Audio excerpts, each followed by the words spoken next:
Yes. Salut Juliane, comment ça va? Ça va, Alex?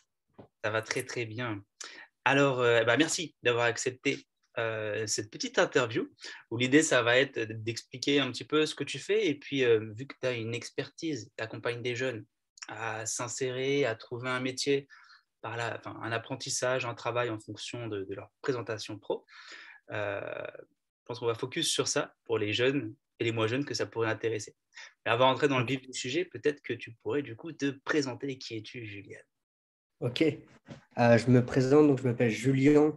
Je suis le fondateur de Dev Go, qui signifie Développe-toi et fonce. Et j'accompagne mes clients, que ce soit des personnes jeunes en sortant d'études ou ceux qui n'en ont pas, à trouver leur CDI ou leur alternance qui leur convient.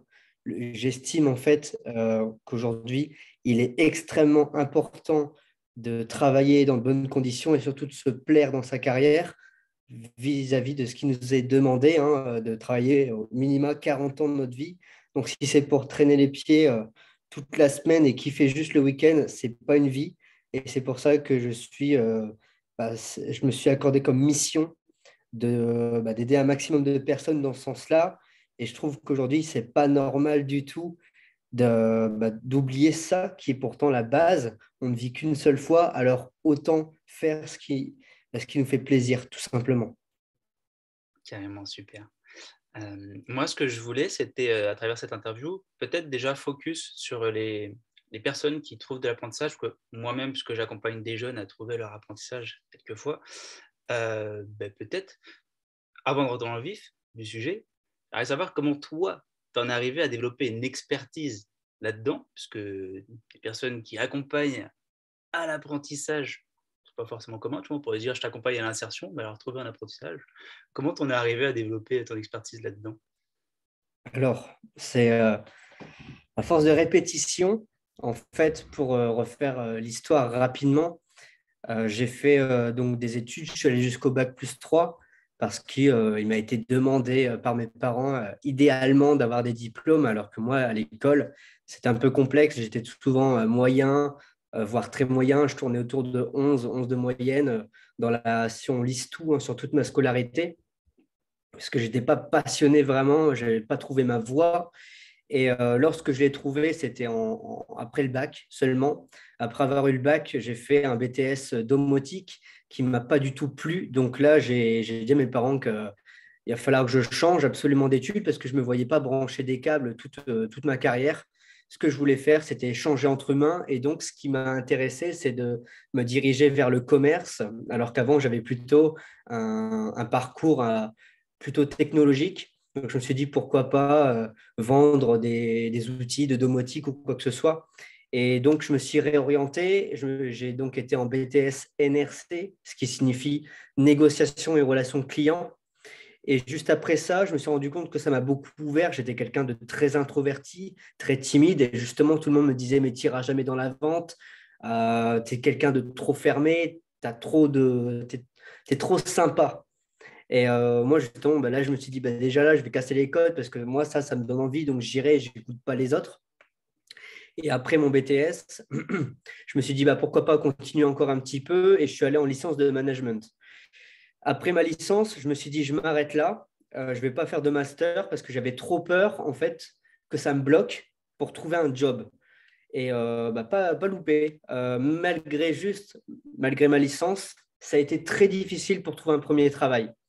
Forcément, j'ai fait des stages, mais c'était des petits stages de rien du tout, tu vois. C'était des stages, ouais, j'avais une mission principale, mais finalement, ce qu'on me faisait faire, ça n'avait rien du tout. Ça n'avait aucun rapport avec ce que je devais faire vraiment pour avoir mon étude, tu vois.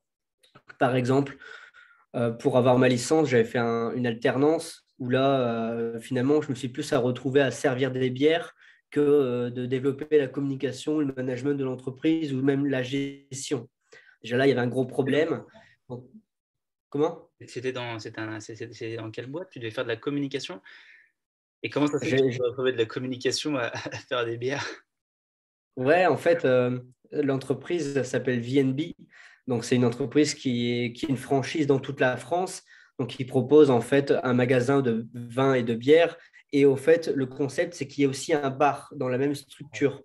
Donc moi, vu que j'y allais en tant que client pour passer du bon temps avec des potes ou en famille, je me suis dit bah, pourquoi pas en fait intégrer l'entreprise pour voir un petit peu derrière le rideau ce qui s'y passe.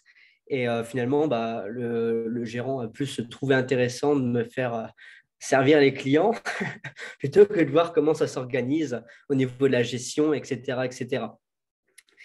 Et donc là, ça, c'est dans mon caractère, c'est de bouger un peu les meubles hein, quand ça ne va pas. Donc, j'ai réussi à trouver finalement une alternance qui convenait à mon étude. Et là, j'ai fait donc une alternance à l'hôpital en tant que dans la DRH. Pour là, justement, là, j'étais beaucoup plus dans mon élément.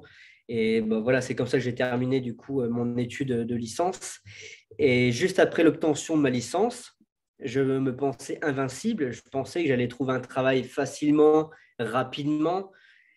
Mon père, je me souviens, m'avait dit c'était foutu de ma gueule. Hein, et on s'était un petit peu clashé à cause de ça. Et bah, finalement, il avait raison. Il a dit tu ne trouveras pas du tout d'études de travail facilement. Hein, sors ça de ton crâne. Là, il va falloir que tu commences à postuler dès maintenant. On était en juillet. Moi, je me suis dit, bah, je laisse passer l'été tranquille et je ferai ça en septembre. Puis j'imagine qu'en septembre, j'aurai trouvé un taf. Et ben, il s'avère que c'était les 5 mois de grosses galères énormes où j'enchaînais les entretiens et tout le temps, le motif qui revenait, vous n'avez pas d'études, d'expérience concrète, donc ça ne le fera pas. Tu avais le diplôme, mais pas l'expérience. Exact. Ouais, je me suis trompé, mais c'est exactement ça. J'avais les diplômes, mais je n'avais pas l'expérience. Alors ça, c'est la grosse ironie du 21e siècle. C'est, voilà, les recruteurs nous demandent d'avoir les diplômes et en même temps l'expérience. Mais en fait, on ne peut pas faire l'un avec l'autre. Hein. Ça, faut sortir ça du crâne. C'est ce qui me fait bien marrer. Et ce Et, qui me fait rire encore plus. et c'est juste pour rebondir, parce que tu as fait quand même un apprentissage. Et même Ouais, avec l'apprentissage, on considérait que ce n'était pas une expérience c'était pas valable. assez. Non, c'était pas assez. Quand tu fais 3 à 5 mois d'alternance, ça n'a aucun poids quand tu t'investis, comme si tu t'investissais entièrement dans un taf, tu vois, pour développer tes compétences. Et même la formation, elle n'était pas réelle. On devait faire en fonction de ce qu'on apprenait à l'école, mais à l'école, c'est pareil, on nous apprend sur un an ce qu'on peut vraiment faire en condensé en une semaine ou 2 semaines, tu vois, réellement. Donc, c'est pour ça qu'il n'y avait rien de vraiment tangible pour prouver mes compétences. Quoi. Tu vois, j'étais vraiment le petit nouveau, le petit novice qui arrivait sur le marché. Et moi, je me demande aussi leurs compétences à savoir lire un CV parce que c'est marqué vraiment factuellement que je suis nouveau, que je n'ai pas d'expérience concrète. On me fait venir en entretien pour me dire ça. Bah, lis sur mon CV, en fait. C'est juste marqué que je suis tout nouveau et que je n'ai pas d'expérience concrète. Tu vois, ils me font venir, mais en fait, peut-être que c'est pour sonder les autres candidats pour avoir un ordre de comparaison. Tu vois ce que je veux dire? Et du coup, bah, par rapport à ça, euh, concrètement, comment tu fais aujourd'hui si tu as, admettons par exemple un master, je sais que tu as pas mal de jeunes dans ce cas-là, j'ai fait un master, j'ai mon diplôme, donc bac+5, et après sur le marché de l'emploi, je trouve pas de métier en accord avec le diplôme que j'ai. Bah, et une personne qui n'a pas d'expérience, comment elle fait du coup pour avoir un métier à hauteur de ce pourquoi elle a été formée? Alors, là, j'ai beaucoup d'éléments de réponse. Pour reprendre mon cas personnel, j'ai passé 5 mois à enchaîner les entretiens. J'ai refait mon CV, je ne compte même plus les fois. Et le premier taf que j'ai eu après ma licence, c'était un job où ils prenaient tout le monde parce qu'en fait, tu devais faire de la vente en porte-à-porte et donc en indépendant. Donc forcément, là, ça ne demandait aucune compétence réelle. C'était à nous d'y aller vraiment sur le tas. On était quand même formés, mais c'était un peu pyramidal. Enfin, c'est pas non plus du MLM, mais c'était pyramidal. Et Juste pour ceux donc qui moi, MLM, tu viens de sortir un mot. Peut-être ceux qui ouais, ne savent pas ce que c'est. MLM, c'est comment dire, c'est MLM. Alors, si moi je prends, mettons, 2 personnes en dessous de moi, que je les forme, et qui, eux, admettons, ils me ramènent 50 euros chacun, donc je touche 100 euros. Et si eux, ils forment deux personnes, l'argent me remonte aussi. Tu vois, c'est le principe de De la pyramide un petit peu. Bernard Madoff Ouais. et autres. Oui. Ok, donc toi, tu as Donc, fait du MLM un petit peu? non, mais Alors, c'était pyramidal en fait. On était formés par d'autres personnes qui créaient des équipes, etc., etc. Et moi, j'ai choisi d'y aller là-bas parce qu'en fait, il y avait personne qui voulait, enfin, il y avait personne qui voulait de moi dans une autre entreprise un peu plus classique en tant que salarié. Je me suis dit, bah, moi, je vais aller là-bas, même si ça va être très difficile. Ça va me permettre de développer mes compétences. Et une fois que j'aurai fait mon nid là-bas, là, bah, je me réorienterai pour vraiment la postuler et ce coup-ci faire preuve de compétences réelles. C'est comme ça que ça s'est passé. Je suis resté 8 mois là-bas. Je travaillais 70 à 80 heures par semaine, tellement c'était prenant. En fait, c'était vraiment un taf à plein temps, hein. On était indépendant. Et vu les petits montants qu'on touchait à chaque vente, il fallait vraiment faire quand même pas mal pour au moins se dégager un SMIC. Chose que je n'ai jamais fait. Dis-toi, à la fin, je devais me faire des virements de compte à compte pour pas être dans le rouge.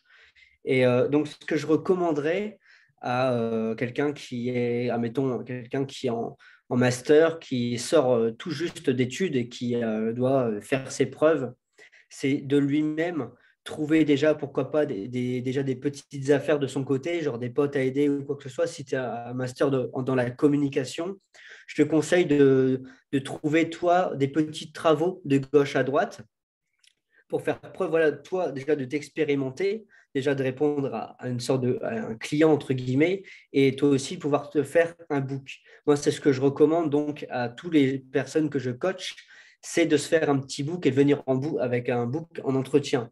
Forcément, si tu es dans le commerce, bah là, ça va être un peu plus compliqué. Mais si tu es dans des métiers plutôt visuels, je te conseille en effet d'apporter un petit book avec toi et de pouvoir avoir de la matière à présenter lors de ton entretien d'embauche. donc là, ce que tu dis, c'est pas forcément avoir des expériences pro, mais avoir des expériences perso avec lesquelles j'ai développé des compétences professionnelles. Donc, Bah, en fait, voilà, vu que tu sors d'études, déjà, tu peux déjà t'inspirer de ce que tu as eu à faire pendant ton étude, mais aussi à côté, je te conseille d'avoir un maximum de contenu de ton côté aussi pour pouvoir déjà à la fois te performer parce qu'on apprend toujours aussi bien sur le tas et également avoir vraiment de la matière et montrer qu'on a déjà quand même bien bossé, même si on sort tout juste d'études, quoi, tu vois. ok. Et par rapport au CV, justement, puisque là, on est dans cette idée de le remplir, entre guillemets, montrer ce qu'on sait faire, les personnes qui gonflent le CV avec des Ouais. expériences qui n'ont pas forcément, mais avec des expériences qui montrent quand même, parce que c'est pas parce que tu es diplômé que tu es bon dans ce que tu vas faire, et c'est pas parce que tu as travaillé 1 an que pareil, tu es bon dans quelque chose. Et à contrario, tu en as qui n'ont jamais vraiment eu d'expérience professionnelle, mais qui ont une appétence naturelle pour quelque chose. Une personne qui gonflerait avec une expérience qu'elle n'a pas fait, mais avec un métier pour lequel elle est certaine d'avoir les compétences. Est-ce que ça, c'est un truc que, on va dire, tu tolérerais? Tu trouves borderline? Comment tu trouves la démarche? Alors, j'avais vu une stat, c'était 63%, c'était à l'époque, c'était en 2019 ou 2020. J'ai vu cette stat qu'en effet, il y avait 2 personnes sur 3 qui mentaient sur leur CV. Moi, c'est quelque chose que je n'ai jamais fait, même au niveau des chiffres, quand j'ai dû, par exemple, mettre en exemple, j'avais développé un chiffre d'affaires de 70 000 euros en estimé sur 2 ans. Enfin bref, c'est des choses sur lesquelles je ne mens pas. Et c'est ce que je recommande jamais de faire, et c'est ce que je ne ferai jamais niveau éthique, c'est de mentir. De toute façon, dans la vie, tout se sait. Et pour prendre un autre exemple, lorsque j'ai eu mon premier CDI, il y avait un autre commercial avec moi. Et en fait, mon patron avait enquêté un petit peu sur lui et s'était rendu compte que le gars avait surgonflé son CV. Et je trouve ça complètement débile parce qu'en soi, un CV, c'est une vitrine, c'est ta vitrine. Donc, si déjà tu es en train de mentir sur ta vitrine, ça veut dire que dans la vie, en fait, tu es un gros mytho. Et là, ta crédibilité, si ça se sait que tu as menti ou tu as juste un peu gonflé, là, bah, ça risque de craindre fortement pour ton image et ça peut même te porter préjudice à l'avenir. Donc, moi, je m'inspire toujours sur ce qui est réel et je pousse pour ça à développer les compétences naturellement, même si oui, tu as peut-être des appétences qui sont innées, ce que je n'aime pas trop comme terme, parce que c'est comme si on disait, pour moi, le mot inné, ça veut dire que si tu l'as pas de naissance, c'est foutu, alors que non, ça se développe. Mais si en effet, pour toi, tu as des facilités, dans ce cas, je te conseille de prendre ces facilités et de les mettre en œuvre pour créer de la valeur et pouvoir récolter derrière en termes de présentation. Mais jamais je ne pousserai quelqu'un à mentir sur son CV. Je l'aiderai à développer ses compétences à la place. Ouais, c'est pas forcément inné, hein, c'est peut-être pas le bon terme. Tu sais, par exemple, il y en a, ils sont d'un naturel, ils ont parfois des facilités à créer de la relation, donc naturel commercial. Tu en as, je pense, tu sais, les métiers du numérique, où tu as des personnes qui, dès 12 ans, ils sont sur leur PC et ils ont une appétence pour le code. Mais ça, comment je mets en valeur justement le fait que je sais faire ça, je sais, par exemple, faire un site, et pourtant, j'ai pas forcément de connaissances, enfin, pas forcément de diplôme qui valide mes Oui, compétences. Mais sur YouTube, vu qu'on peut apprendre beaucoup de choses, bah, exact. comment je mets en valeur tout ça? Eh ben, super question. Ouais. Alors, pour reprendre tout dans l'ordre, il faut savoir que moi, déjà, il n'y a aucun jugement avec mes coachés, que tu aies des diplômes ou non. Pour moi, tu es la même personne parce que les diplômes, c'est pas comme si je crachais dessus, mais j'en ai vraiment rien à cirer. Pour moi, c'est que de la théorie et quelqu'un qui se forme sur le tas avec de l'expérience concrète sera toujours beaucoup plus crédible à mes yeux que quelqu'un qui a des diplômes et qui a bouffé de la théorie pendant 5 ans.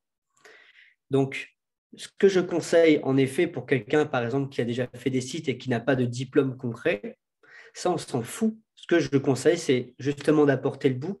Alors, soit un truc en papier, mettons sous forme, voilà, mettons un petit livret comme ça, tu vois, ou C'est en bien de plus du ramener CV, du coup. En plus d'un CV, d'avoir quelque chose qui restitue un peu tout ce qu'on a. exactement, exactement, ou bien il ramène son ordi et qui montre directement, voilà, ce qu'il a pu réaliser entre-temps. Et je pense que quelqu'un qui a vraiment la flamme, tu vois, ce truc interne qui tient aux tripes, il sera toujours meilleur que quelqu'un qui s'est dirigé dans cette voie parce qu'il y a de l'argent à se faire.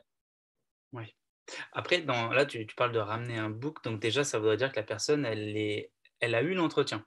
Mais admettons, je postule pour un poste. Je sais pas, par exemple, imagine, je veux faire data analyst ou ce genre de métier que je connais très mal. Euh, on me demande un diplôme dans le secteur. J'ai pas fait la formation, mais parce que j'ai été passionné, parce que j'ai regardé plein de tutos sur YouTube et que je sais au final l'essence du métier, comment je fais pour décrocher l'entretien avec mon CV et puis après éventuellement avoir l'opportunité de montrer ce que j'ai déjà fait.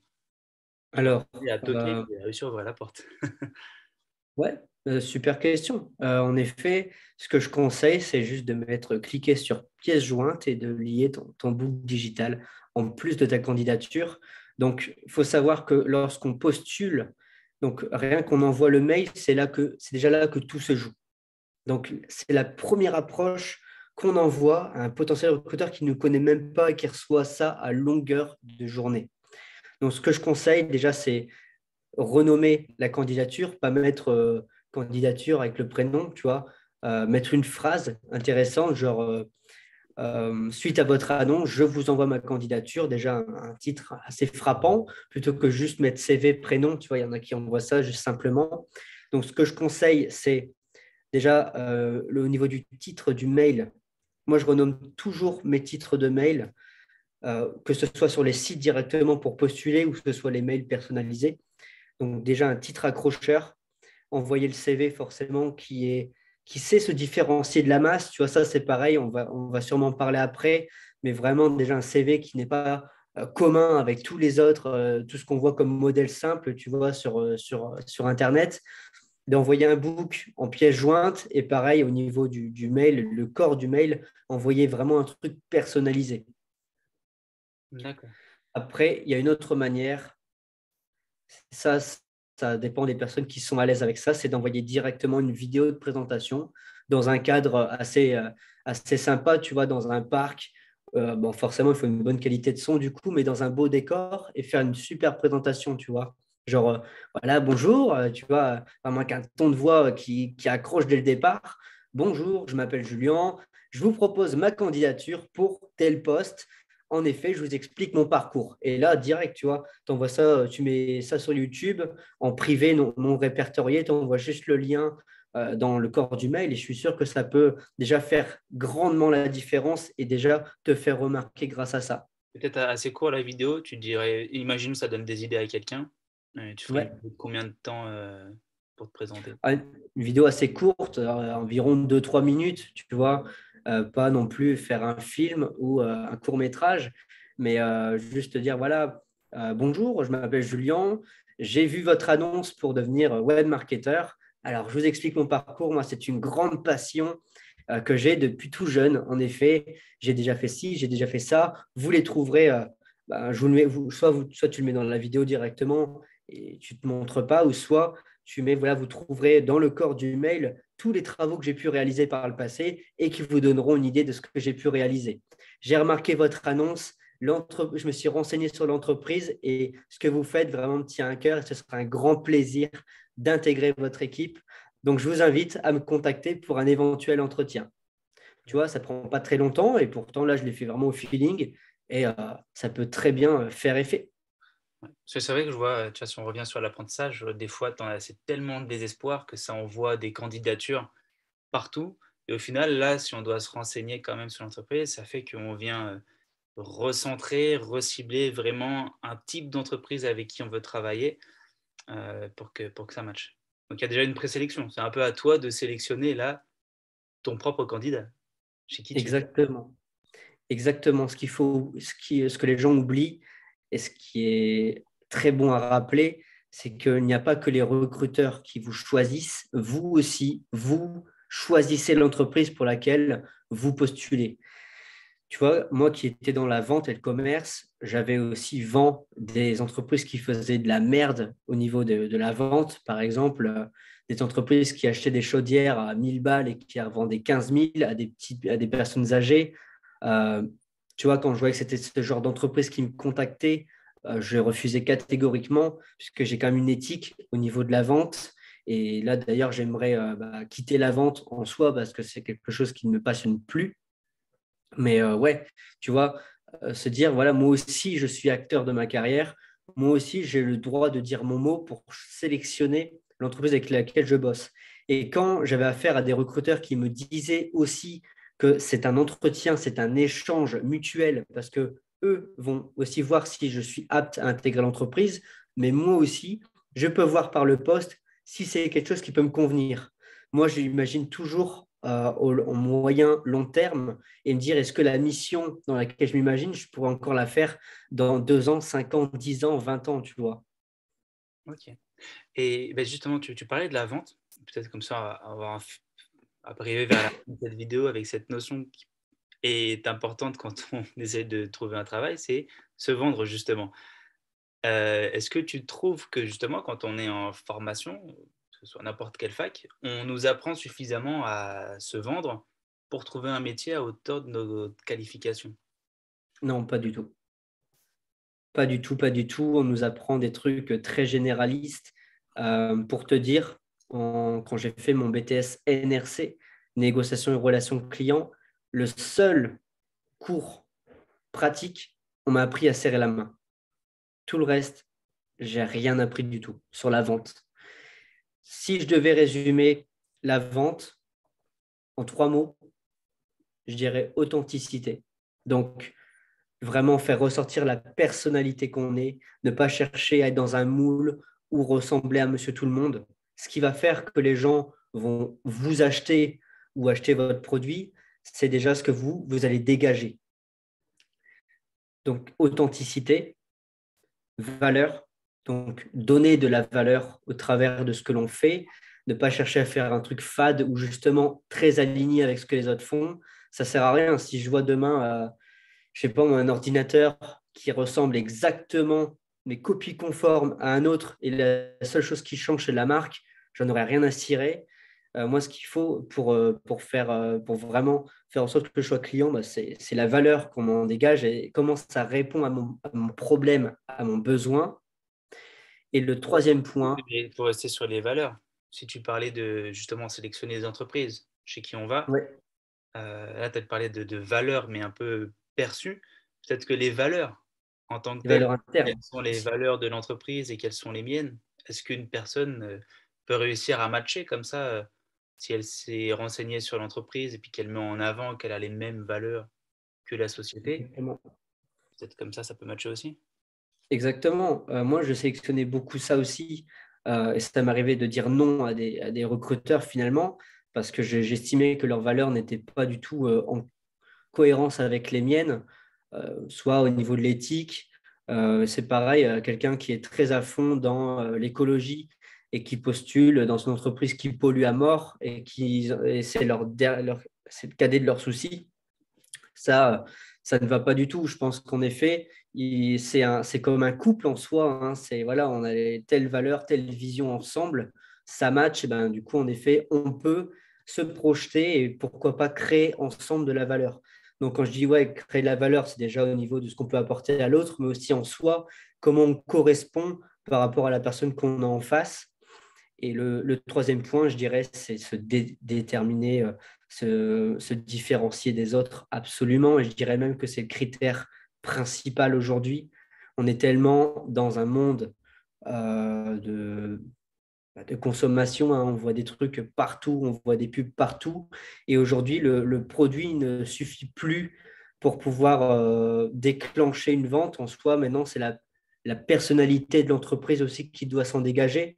On voit de plus en plus des entreprises qui s'engagent dans des causes. Par exemple, on voit actuellement, si on reprend l'actualité, l'Ukraine, beaucoup d'entreprises recherchent aussi à se dégager des autres en faisant des actions et même au niveau de la personnalité de l'entreprise. C'est vrai qu'avant, ce truc corporate, très, voilà, on sert le client, tu vois, sans dire un mot de travers. Aujourd'hui, je trouve que ça se perd.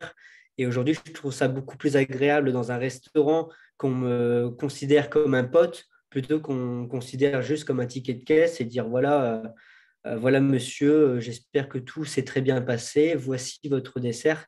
Tu vois, moi aujourd'hui, j'aime bien qu'on me donne une tape sur l'épaule et qu'on me dise bah voilà, j'espère que mon dessert il t'a plu. Bah carrément, tu vois, savoir se L'entretien, du différencier coup, des autres. une petite tape sur l'épaule du recruteur. Ouais, non, quand même pas. Justement, comment Mais tu fais paraître ça si tu es, s'il y a une entreprise qui te reçoit, justement, comment tu fais passer cette aisance et comment tu crées cette relation, en fait, ta posture, puisqu'en fait, on n'est pas forcément, tu sais, la vente, il faut être formé pour, et puis la posture, le savoir-être, c'est pas forcément quelque chose qu'on voit aussi en établissement scolaire.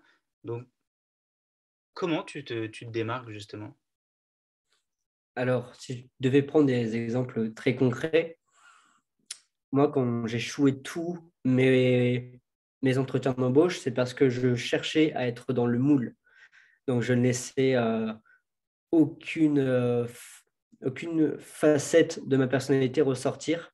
J'étais très cadré et je le sentais physiquement qu'il y avait un problème. Et quand j'ai décidé de tout lâcher, quand j'ai décidé de me dire, voilà, maintenant je m'en fous, j'ai rien à perdre, je vais m'exprimer comme j'ai envie et mon CV, je vais le faire comme j'ai envie. Et c'est là que ça commence à matcher en fait. Parce que j'osais plus donner mes idées, les imposer et je disais aussi des phrases qui n'étaient très peu employées en fait par les autres candidats. Pareil, mon CV, tu vois, je me Des phrases souviens quand. comme quoi, par exemple? Quoi? Des phrases comme quoi? Quel genre de punchline? Tu te rappelles un peu? Ah, ouais, par exemple, quand j'ai intégré une très grosse compagnie d'assurance française, déjà ma photo, elle n'était pas du tout bonne parce que j'avais une chemise, je ne l'ai pas là, c'est dommage.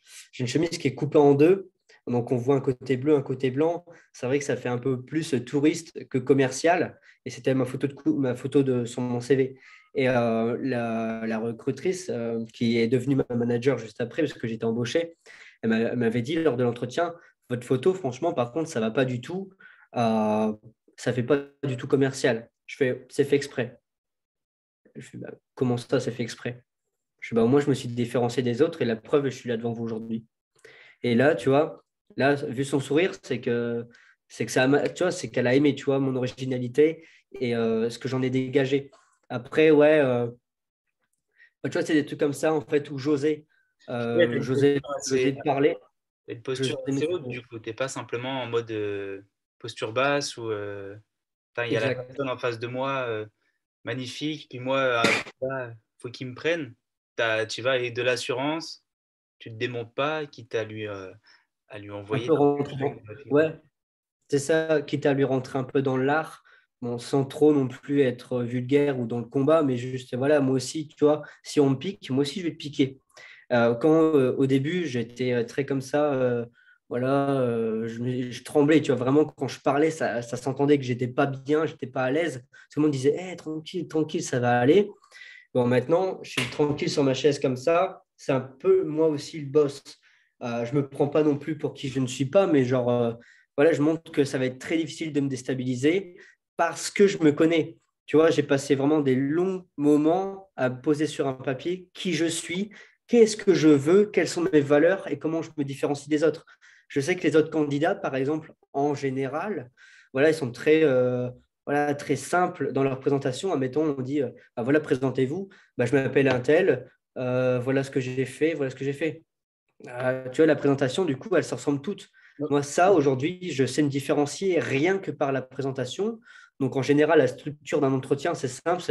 Voilà, c'est le recruteur, soit qui présente un petit peu le poste ou l'entreprise, puis après, il me demande rapidement de me présenter. Bah, là, dès le départ, je sais marquer le coup.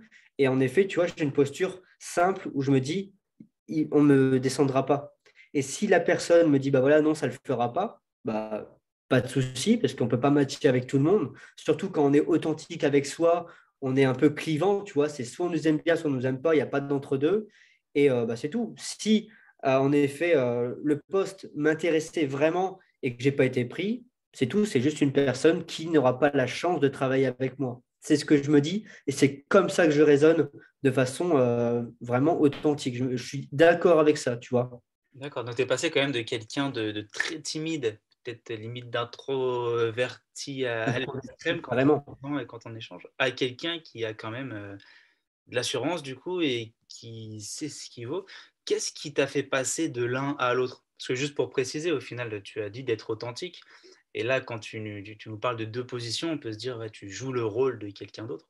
En fait, je pense que tu joues pas de rôle. Tu es toi-même, c'est juste Je me bridais. as évolué. C'est exactement ça. Et Et ce qui m'a fait. De quoi? qu'est-ce qui t'a permis justement cette évolution-là?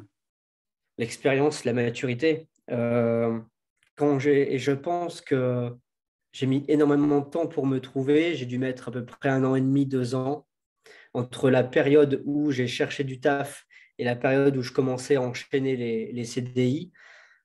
Ce qui m'a débloqué, c'est l'expérience et la maturité. Je pense que j'étais pas encore assez mûr quand je suis arrivé sur le marché. Et grâce à ma première expérience, quand j'ai fait du porte-à-porte en VDI, à galérer dans la neige ou à cramer dehors quand il faisait 40 degrés, voire même 45, hein, quand j'étais allé sur la côte du côté de la Bretagne, ce qui peut être étonnant, hein. Là-bas, il pleut beaucoup, c'est des idées reçues. Là-bas, on a vraiment cramé, j'étais brûlé, j'avais des marques avec le polo, j'avais des marques de bronzage qui sont restées vraiment 1 an tellement j'étais cramé. Tu vois, c'est tout ça qui m'a forgé à me dire, je suis passé vraiment par les pires galères.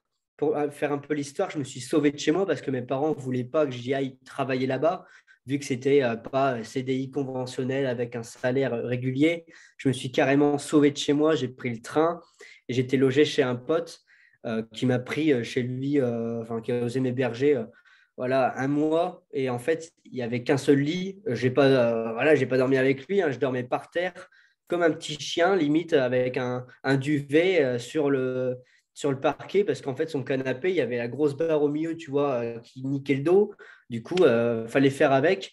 Et quand j'ai commencé, c'était sous la neige, il caillait, mais tu vois, tout ça, ça forge. Et je me suis Bien dur. dit, grâce à cette expérience-là, il n'y a personne qui peut me dire maintenant, voilà, vous n'avez pas assez d'expérience. Ou la personne qui me dit ça, je vais la manger parce que j'ai pas galéré comme ça. je me suis pas fait mal comme ça pour me développer pour rien, tu vois. Et je savais que maintenant, grâce à tout ça, déjà au niveau de mes compétences de vente, j'étais vraiment crédible parce que je me suis rendu compte que c'était OK avec ça.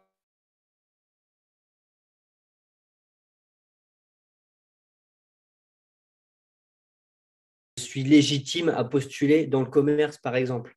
Donc, ce qui m'a aidé, finalement, c'est de me voir grandir et de voir que j'évolue et qu'en fait, peu importe ce que les gens pensent de moi, la chose la plus importante, c'est de voir comment moi je m'estime. C'est déjà beaucoup. Ok. Ah, bah, super intéressant. De voir au final quelqu'un d'introverti, qu'on sent que la vente, ça t'a quelque chose qui du coup Ouais, te ça ressemblait veut dire- peut-être même pas. Ça t'a ouvert, ça t'a permis une maturité et ce parcours un peu difficile que tu as peut-être au fond un peu cherché aussi pour Oui, endurcir, tout ça qui t'a permis de gagner en assurance. exactement. Donc, c'est pour ça, si j'ai un conseil à donner, c'est vraiment, si on ne veut pas de vous, parce que vous n'avez pas assez d'expérience, créez votre expérience. Créez-la, développez-la par vos propres moyens. Je ne parle pas non plus de sauter dans le vide et de faire prendre d'énormes risques, mais je pense que si vous arrivez à cette étape-là, ben, sortez de votre zone de confort, pas brutalement comme moi j'ai pu le faire, mais voilà, petit à petit aussi ça marche, hein. Mais cherchez par vos propres moyens de vous faire votre propre expérience. Si par exemple vous êtes étudiant, bon après peut-être que le bâtiment, vous êtes vu, les étudiants sont vite mis dans le bain, donc ça devrait aller. Il y a encore aujourd'hui dans le bâtiment, ça recrute à mort parce qu'ils ne trouvent pas de manœuvre. Les jeunes apparemment n'osent pas y aller. Mais si on est un peu plus dans un travail, je sais pas moi, manager ou dans le marketing ou autre, créez votre propre expérience en commençant par une freelance. Comme l'a dit Macron, et c'est ce que j'ai beaucoup aimé, sans rentrer dans des débats politiques, il avait expliqué que quand on a un prénom qui ressemble plus à, je sais pas moi, par exemple Mohamed plutôt que Jean-François, c'est plus dur de trouver un patron qu'un client. Il a parfaitement raison. Et justement, ça pousse aujourd'hui à se créer tout seul plutôt que d'apprendre, plutôt que d'attendre une certaine reconnaissance des autres. Ok. Ah, donc un peu le côté entrepreneuriat, entrepreneur de sa propre vie. Exactement. Exactement. Je pense qu'aujourd'hui, il faut prendre sa vie en main dans tous les domaines, hein. C'est pas que dans le travail, mais genre se dire, voilà, on veut pas de moi, c'est rien, moi j'irai chercher, tu vois. Ok, super, bah, c'est un beau mot de la fin. Merci pour le temps. Je pense qu'il y a déjà pas mal de choses à digérer, à assimiler et pas mal de conseils du coup à mettre en pratique, puisqu'un conseil sans pratique, ça reste qu'un conseil. Exactement. Où est-ce qu'on peut te retrouver si jamais il y a quelqu'un qui a des difficultés à trouver un emploi à hauteur de ce qu'il est ou un apprentissage, comment il peut te contacter, où on peut te retrouver? Alors, j'ai plusieurs supports, aussi bien sur Facebook, LinkedIn, Instagram, sur mon site. Donc, sur Facebook, ça s'appelle Dev Go. Donc, Dev avec le e commercial Go. Sur Instagram, Dev Go tout collé. Donc, Dev, A-N-D, Go, tout collé. Et LinkedIn, ça dépend, c'est Julien, Dev Go, enfin, tout comme ça. Et Bon, mon site, on mettra les petits liens en ouais, description. ouais. Et sur mon site, où là, il y a tout le panel qui est expliqué avec les différentes possibilités d'accompagnement avec moi, sachant que moi, ce qui me retient, enfin, ce qui a à cœur, ce qui me tient le plus à cœur, c'est la satisfaction client et les résultats. Pour moi, ça, c'est ma plus grosse promesse. C'est vraiment voilà, de changer les choses, de bousculer les choses et bouger les meubles, en fait, ensemble pour votre propre réussite personnelle et professionnelle. Ok, super. Ça donne envie. Merci à toi pour cette interview et, Je te remercie. et bien à la prochaine. À la prochaine. Ciao. Hop, donc j'ai arrêté, enregistré.